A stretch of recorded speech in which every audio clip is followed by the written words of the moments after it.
Civil War soldiers wrote much about courage, bravery, valor. The three words meant the same thing. The quality they described was the mark of honor.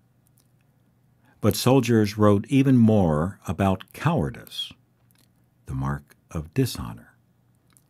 Many soldiers lacked confidence in their courage, but most of them wanted to avoid the shame of being known as a coward, and that is what gave them courage.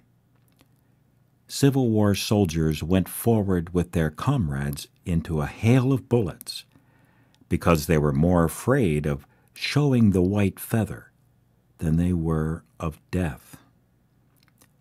The soldier who visibly skulked out of combat could never hold up his head again as a man among men.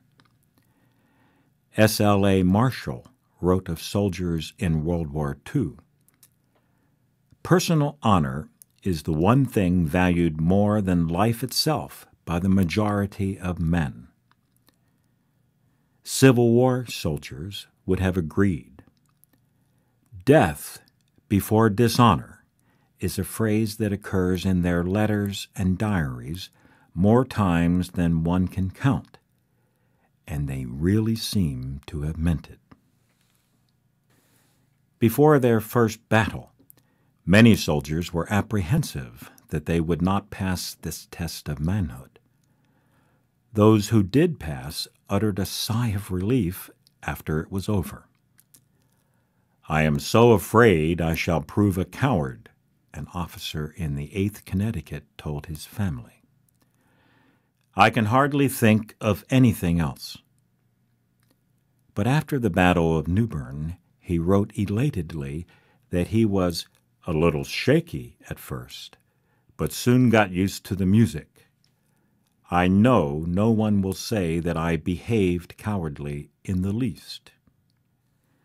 While waiting to go into action for the first time, a private in the 36th Pennsylvania feared that he might find myself acting the coward.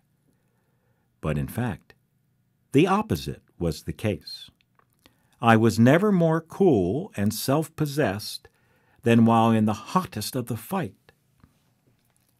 Before attacking Confederate trenches at Fort Donelson, an Iowa corporal did not know whether I had pluck enough to go through.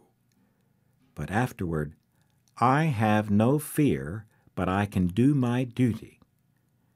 I would rather be in a soldier's grave than to have acted as some of our boys did, especially the fist-cuff rowdies from the waterfront slums of Davenport, who were last seen running away into the timber, while all the Wolf Creek boys did their duty bravely."